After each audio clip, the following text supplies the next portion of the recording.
விஷால். பேர் ஏன் சொல்றேன் கேட்டீங்கன்னா, நிறைய பேர் விஷ்ணுவா தான் இன்னும் தெரியும்னு நினைக்கிறேன்.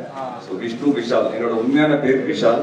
பட் நான் இண்டஸ்ட்ரி வரும்போது விஷால் ஆல்ரெடி உங்களுக்கு எல்லாருக்கும் தெரியும். ஸோ பெரிய ஆக்டர் அப்போவே. அண்ட் சரி பேர் மாற்றலாம் அப்படின்னு சொல்லி விஷ்ணுன்னு மாற்றினேன். அதுக்கப்புறம் திடீர்னு நடுவில் தோணுச்சு பழைய பேர் வந்து இருந்தால் நல்லா இருக்கும் அப்படின்னு. அதுக்குள்ள விஷால் நல்ல ஃப்ரெண்ட் ஆகிட்டாரு. சரி தப்பாக எடுத்துக்க மாட்டாருன்னு சொல்லி விஷ்ணு விஷால்னு மாற்றினேன். ஸோ அந்த மாற்றினதுக்கப்புறம் எனக்கு தெரிஞ்சு ஃபர்ஸ்ட் ப்ரெஸ் மீட் இன்னைக்கு. ஸோ அதனால தான் சொல்லணும்னு நினச்சேன். ஒரு முக்கியமான நாள் எனக்கு இன்னைக்கு, சந்தோஷமான நாள். ஸோ இந்த நாள் வந்து ஒரு எக்ஸ்டெண்டட் ஃபேமிலி, நீங்கள் எல்லாரும் உங்கள் எல்லாரோட கொண்டாடணும்னு நினச்சேன், பார்க்கணும்னு நினச்சேன், நன்றி சொல்லணும்னு நினச்சேன். அதனால தான் இன்னைக்கு மீட் பண்ணணும்னு சூஸ் பண்ணேன். தொடர்ந்து 3 படமாக வந்து நிறைய ரிவ்யூஸ் படிச்சுட்டு இருக்கேன். நிறைய ஃபீட்பேக்ஸ் பாசிட்டிவாக இருந்தாலும் சரி, நெகட்டிவாக இருந்தாலும் சரி, நிறைய விஷயங்கள் வந்து படிச்சுட்டு இருந்தேன். நீங்கள் அவ்வளோ சப்போர்ட் கொடுத்துருக்கீங்க. அண்ட் நிறைய கமெண்ட்ஸ் மூலிமா என்ன கரெக்டாக பண்ணணும், என்ன பண்ணக்கூடாதுன்னு தொடர்ந்து வந்து வாட்ச் பண்ணிட்டு இருந்தேன். அண்ட் ஒரு 3 நல்ல படங்களில் தொடர்ந்து கொடுத்துருக்கேன்றதுனால ரொம்ப சந்தோஷமாக இருந்தது. அண்ட் உங்க எல்லாருக்குமே நன்றி சொல்லணும்னு நினச்சேன். அண்ட் இன்னைக்கு ஒரு முக்கியமான நாள்ன்றதுனால என் லைஃப்ல வந்து நிறைய பேர் வந்து நல்ல சப்போர்ட் பண்ணியிருக்காங்க. ஸோ அவங்க எல்லாருக்குமே வந்து ஒரு சின்ன தேங்க்ஸ் சொல்லணும்னு நினச்சேன். முக்கியமாக என்னோட தொடர்ந்து படம் பண்ண ப்ரொடியூசர்ஸ், அவங்க எல்லாருக்குமே ரொம்ப நன்றி. என்னோட ஃபர்ஸ்ட் படத்தோட ப்ரொடியூசர் ஆனந்த் சக்கரவர்த்தி, அந்த வாய்ப்பாளர் கொடுக்கலன்னா எனக்கு ப்ராப்ளம் நான் இங்கே எந்திருக்கவே மாட்டேன். அதுக்கப்புறம் முண்டாஸ்பட்டி ப்ரொடியூசர் சிவி குமார் சார் நிறைய நல்ல படங்கள் கொடுத்தாரு. அண்ட் எனக்கும் 2 சூப்பரான படங்கள் கொடுத்துருக்காரு. ஸோ அவருக்கு ரொம்ப ரொம்ப நன்றி. ரொம்ப ஒரு டேலண்டடான ப்ரொடியூசர் நான் சொல்வேன். ஏன்னா ஒரு டிஃப்ரெண்டான சினிமா வந்து எடுத்துட்டு இருக்காரு. அண்ட் தொடர்ந்து ஒரு 2 படம் வாய்ப்பு நம்பி கொடுத்தாரு. அதை நான் காப்பாற்றுன்னு நான் நம்புறேன். ஸோ அவருக்கு மிக மிக பெரிய நன்றி.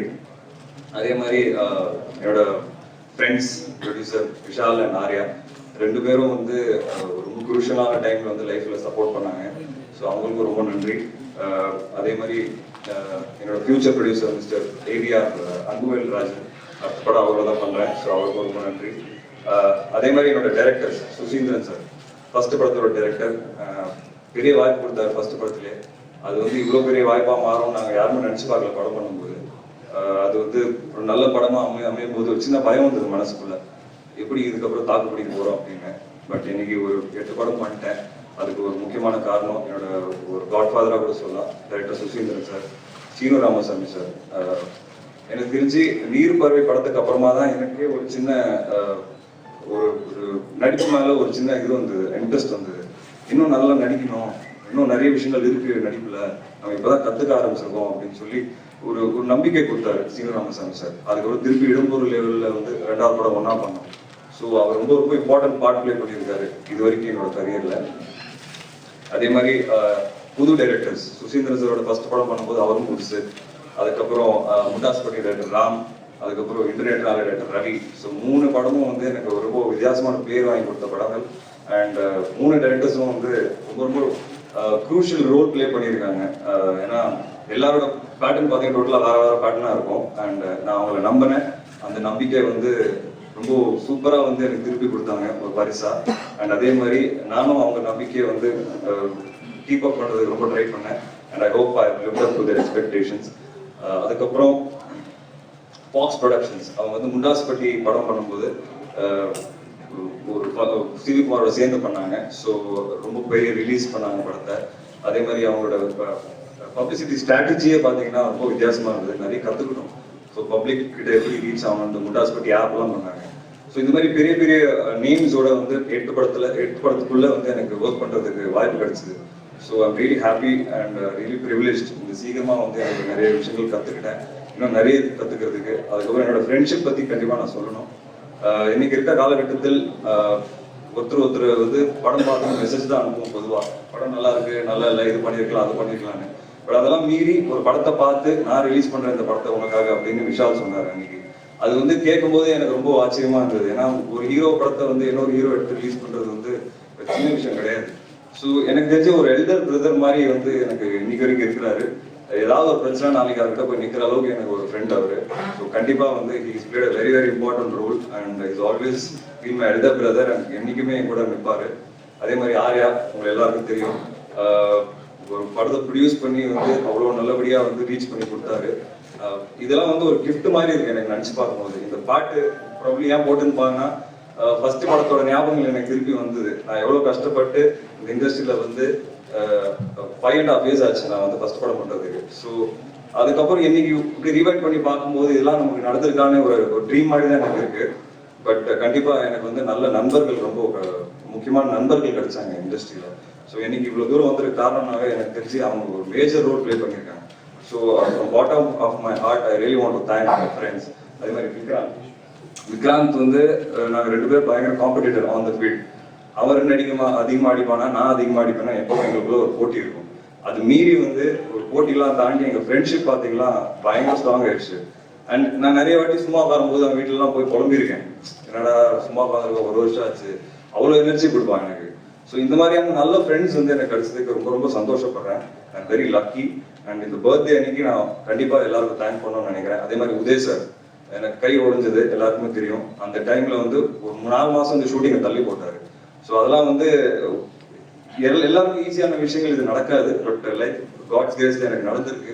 நிறைய நல்லவங்க வந்து என் லைஃப்ல வந்து ஒரு பார்ட் ப்ளே பண்ணியிருக்காங்க. அண்ட் கண்டிப்பா இது ரொம்ப சந்தோஷமான ஒரு விஷயம். அண்ட் இது கண்டிப்பா தொடரணும்னு நான் நம்புறேன். கண்டிப்பா தொடரும்னு நான் நம்புறேன். அண்ட் அதே மாதிரி என்னோட ஃபியூச்சர் ப்ராஜெக்ட்ஸ் பார்த்தீங்கன்னா அடுத்தது வீரதீர சூரன், சுசீந்தர் சாரோட கதை அண்ட் சக்கர் தேவ் டைரக்ஷன், அதான் என்னோட அடுத்த படம். அதுக்கப்புறம் எல் சாரோட ஒரு புது ப்ராஜெக்ட் பண்றேன். இன்னும் டைட்டில் டிசைட் ஆகல. அண்ட் இந்த ஒரு நாள் அன்னைக்கு கண்டிப்பா உங்க எல்லாரும் மீட் பண்ணி பர்சனலா தேங்க்ஸ் சொல்லணும்னு நினைச்சேன். ஏன்னா இது எல்லாமே வந்து நீங்க இல்லைன்னா இந்த இடத்துக்கு என்னால் வந்திருக்க முடியாது. நான் பெருசா இன்னும் போல, கொஞ்சம் தூரம் தான் வந்திருக்கிறேன். பட் இந்த இடமே எனக்கு ஒரு பெரிய கனவா இருக்கு. ஸோ கண்டிப்பா உங்களோட சப்போர்ட் இல்லாமல் இவ்வளவு தூரம் என்னால் வந்திருக்கவே முடியாது. ஸோ கண்டிப்பா உங்க bottom of my heart I want thank each and every one here. நல்லா சப்போர்ட் பண்ணிருக்கீங்க. ஃபர்ஸ்ட் படத்துல இருந்து நிறைய நல்ல விஷயங்கள் எழுதிருக்கீங்க. டப்பிங் கரெக்ட் பண்ணா நல்லா இருக்கும்னு நிறைய ரிவ்யூல படிச்சிருந்தேன், அதுக்கு முயற்சி பண்ணேன். இன்னும் வித்தியாசமா நடிச்சா நல்லா இருக்கும்னு நிறைய பேர் எழுதிருந்தாங்க. ஒரே மாதிரி பாடி லாங்குவேஜ் இருக்கு, அது வந்து இன்டர்நெட்னால ட்ரை பண்ணேன். ஸோ இதெல்லாம் கண்டிப்பா இந்த ஃபீட்பேக் வந்து உங்க சைட்ல இருந்து வரதுனால தான் ஒரு படத்துலயும் வந்து ஒரு சின்னதா டிஃபரன்ஸ் ஏதாவது பண்ணணும்னு நான் நம்புறேன். அதே மாதிரி வித்தியாசமான படங்கள் வந்து நீங்க எல்லாரும் ரொம்ப நல்லா சப்போர்ட் பண்றீங்க. ருட்டீன் சினிமா ஒரு பக்கம் ரொம்ப நாளா போனாலும் ஒரு பக்கம் எங்களை மாதிரி புதுசா வந்தவங்களுக்கு ஒரு சின்ன பயம் இருக்கும், அது பண்ணலாமா இல்லை வித்தியாசமா ஏதாவது தொடலாமா. பட் உங்களோட ரிவ்யூஸ்லாம் பார்க்கும்போது ஒரு நல்ல சப்போர்ட் கிடைக்குது. ஸோ அதனால இன்னும் தைரியம் வருது, இந்த மாதிரி வித்தியாசமா பண்ணா கண்டிப்பா ஒரு வெல்கம் இருக்கு அப்படிங்கிறது. So thank you so much. இது மேலே என்ன பேசுறதுன்னு தெரியல. இங்க வந்ததுக்கு ரொம்ப ரொம்ப நன்றி.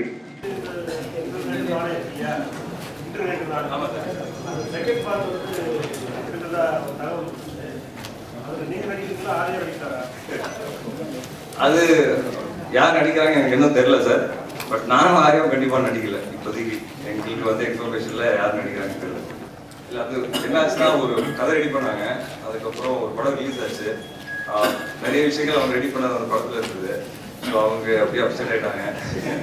திருப்பி வந்து சரி கவலைப்படாத ஏதாவது பண்ணுவோம் அப்படின்னு சொல்லி கிரிக்கெட் பண்ணலாமா, நிறைய ஆடி இருக்கேன், சின்ன சின்ன விஷயம் சொல்றேன், நீ எழுதி ஸ்டார்ட் பண்ண அப்படின்ட்டு ஐடியாஸ் கொடுக்க ஆரம்பிச்சேன்.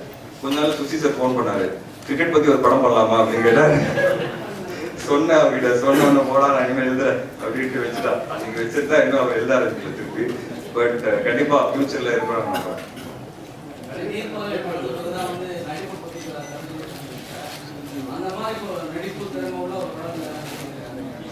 இது நீர்பறவை முடியுமா சார்? Correct correct. ஆமா சார். அடுத்தது இடம் போற லெவல் சார். அது ஒரு சின்ன ஒரு ஃபீல் குட் மூவியா தான் சார் இருக்கும். சீனு ராமசாமி சார் ஒரு ஸ்டைல் கண்டிப்பா அதுல இருக்கும். அதுல கண்டிப்பா பாப்பீங்க சார். அது கண்டிப்பா இருக்கும். அந்த ஒரு இஷ்யூ பேஸ்ட் ஃபிலிம் தான் சார்.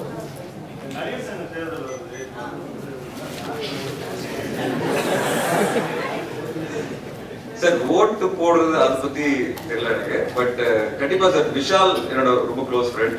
ஸோ அவர் வந்து ஒரு கேள்வி கேட்கும் போது அது கரெக்டுன்னு தோணுச்சு. அவருக்கு பின்னாடி நின்னோம், அவ்வளவுதான். அந்த அளவுக்கு பெரிய ஆளா இல்லை சார், மோதி கேள்வி கேட்கிற அளவுக்குலாம்.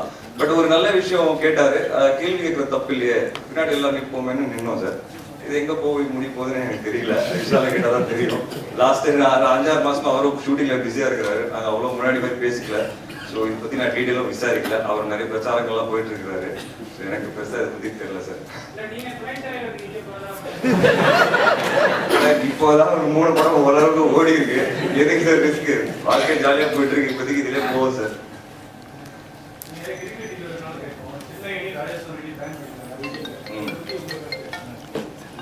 அது கருத்தோட ஒரு ஃபேனா வந்து கண்டிப்பா வந்து கொஞ்சம் சேடா தான் இருக்கு. ஏன்னா இவ்வளவு வருஷமா பார்த்துட்டு இருக்க ஒரு என்டர்டெயின்மெண்ட், ஒரு சினிமாக்காரனா கேட்டீங்கன்னா சந்தோஷமா இருக்கு. கண்டிப்பா வந்து படங்கள் வந்து அந்த டைம்ல நிறைய பாதிப்பு வரும். ஸோ இப்போ வந்து ஒரு 2 வருஷத்துக்கு வராது. ஸோ அதே மாதிரி பட் உள்ளுக்குள்ள என்ன நடந்திருக்குன்னு எங்களுக்கு தெரியல சார். அவங்க மேல் இதுல இருந்து டிசிஷன் எடுத்திருக்காங்க, அது கரெக்டா தான் இருக்கும்னு நினைக்கிறேன். லா கரெக்டா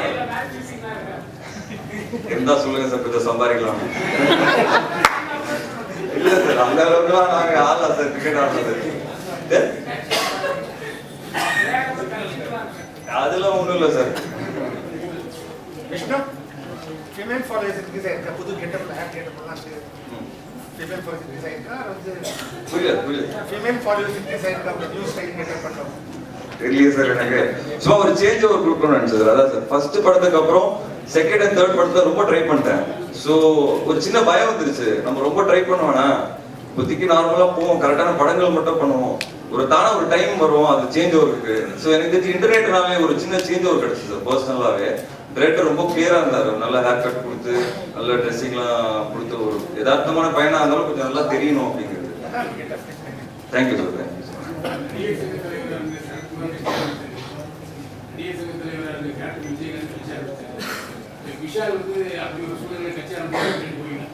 இல்ல சார், கண்டிப்பா போக மாட்டேன்.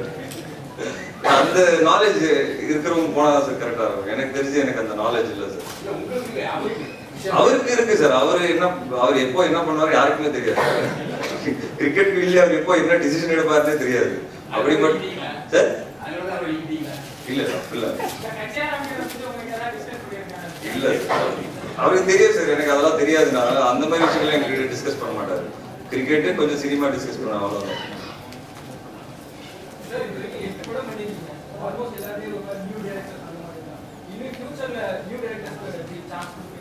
கண்டிப்பா சார், சான்ஸ் கொடுப்பீங்களோட நான் கொடுக்கறது அவங்க தான் சார் எனக்கு கொடுக்கணும். ஏன்னா ஒரு நல்ல கதை வரும்போது அவங்க அப்ரோச் பண்ணாதான் சார் என்னால செலக்ட் பண்ண முடியும். ஸோ அது அவங்க மனசுல ஃபர்ஸ்ட் இருக்கணும். அண்ட் நான் இது வரைக்கும் பண்ண படங்கள்ல ஒரு 3 ஃபர்ஸ்ட் ஃபிலிம் டைரக்டர்ஸ் நல்ல நல்ல வித்தியாசமான படங்கள் கொடுத்துருக்காங்க.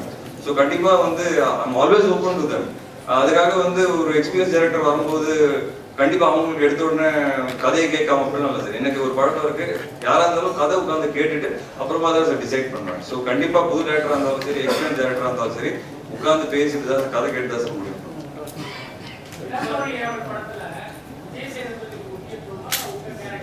ஆல்மோஸ்ட் ஈக்குவல் சொல்லலாம் சார். கதை கேட்கும் போதே அந்த மாதிரி சார் டிசைன் பண்ணாரு.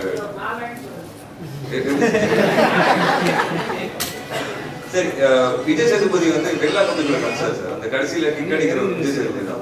மலைபாண்டியன் படத்துல வந்து என்னோட அண்ணா கேரக்டர் நடிச்சிருக்காரு. ஸோ எனக்கு அப்போது இருந்து பழக்கம் இருக்கு சார், ரொம்ப ரெகுலர் டச். இன்ஃபேக்ட் ஒரு வாட்டி அந்த டைம்லாம் கதைலாம் கொண்டு வந்தாரு. கதை அவரோட நண்பர் ஒருத்தர் வந்து கதை சொல்லணும்னு சொல்லி வீட்டுல வந்து கதைலாம் சொன்னார் அந்த டைம்ல. ஸோ அந்த அளவுக்கு எனக்கு பழக்கம் இருக்கு. ஸோ எந்த விதமான ஈகோ கிடையாது. எவருக்கும் முக்கியத்துவமா எனக்கு முக்கியத்துவம் கொடுத்துருக்காரு அதெல்லாம் நான் பார்க்க மாட்டேன், அவரும் அதை பார்க்க மாட்டாரு.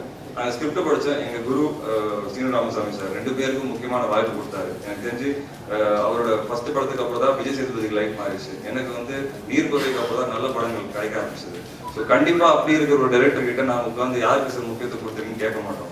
அவர் விஷ்ணு பண்றியான்னு கேட்டார், பண்றேன் சார் அப்படின்னு. வா கதை சொல்றேன் அப்படின்னாரு. போன கதை சொன்னாரு, பிடிச்சது, நான் பண்றேன் சார் அப்படின்னு. அவர் ஸோ எந்த விதமான ஈகோவும் யாருக்கு அதிகமான ஸ்கிரீன் ஸ்பேஸோ அதெல்லாம் கிடையவே கிடையாது. படத்துல அவருக்கு 2 ஃபைட் இருக்கு, எனக்கு இல்லை. அதுல நீங்க தெரிஞ்சுக்கலாம்.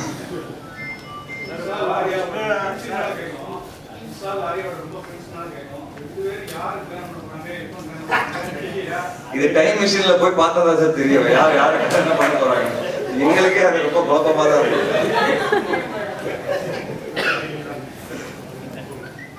அவங்க 2 பேருமே வந்து அடிக்கடிக்கு பெரிய ஹீரோட லிங்க் வருது, சீரிஸ் வருது. உங்களுக்கே அந்த மாதிரி எதுவும் இல்லை, நீங்க யாருக்கும் பழகுது? கல்யாணம் ஆயிடுச்சு சார், எனக்கு அவங்களுக்கு ஆகல, அதனாலதான் வருது சார். இல்ல அவங்க கல்யாணம் ஆகாதனால ரொம்ப இன்னும் ஜாலியா பழகுவாங்க சார். இல்ல இல்ல சார், இருக்கு சார். அவங்க இன்னும் கொஞ்சம் ஜாலியா பழகுவாங்க. நாங்க கொஞ்சம் அப்படியே ஸ்பாட்ல சிரிச்சுட்டு. யார் வீட்டுல உதைக்கிறது இல்ல சார், உங்க வீட்டுல உதைக்கிறாங்களா இல்லையா?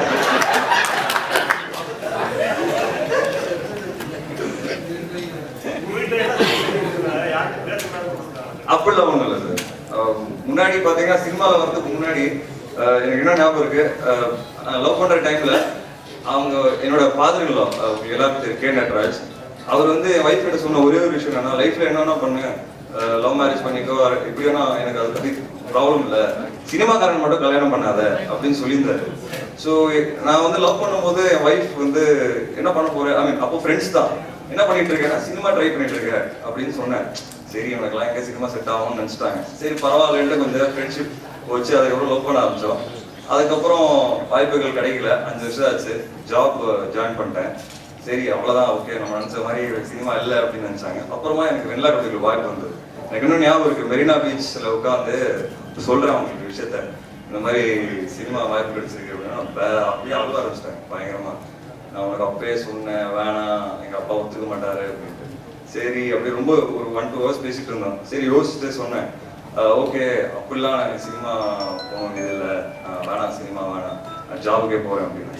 அப்படியே மெல்ட் ஆகி, இல்லை பரவாயில்ல நீ போகணும், அப்படிதான் சார் நடந்தது. ஸோ அதனால அவங்க அப்போ சொன்ன ஒரு விஷயம் என்னன்னா, இந்த 1 வருஷம் மட்டும் கொஞ்சம் பொறுத்துக்கோ, நான் வந்து திட்டுவேன் சண்டை போடுவேன், அப்போ மட்டும் கொஞ்சம் பொறுத்துக்கோ, போக போக யூஸ்டு ஆயிடுவேன். அப்புறம் எந்த அளவுக்கு யூஸ்டு ஆயிட்டாங்க, நீர் பறவை அவங்க கண்ணு முன்னாடியே சொன்னேன், அவட ரொமான்ஸ் பண்ண வேண்டிய சுச்சுவேஷன்லாம் இருந்தது. அப்படி அட பாவி அன்னைக்கு இப்படி சொல்லிட்டு நீங்க கண்ணு முன்னாடியே ரொமான்ஸ் பண்றீங்க அப்படின்னா, இப்படி தான் சார் டிராவல். இன்னைக்கு வந்து ரொம்ப கூலாக இருக்காங்க, ஒன்றும் பிரச்சனை இல்லை.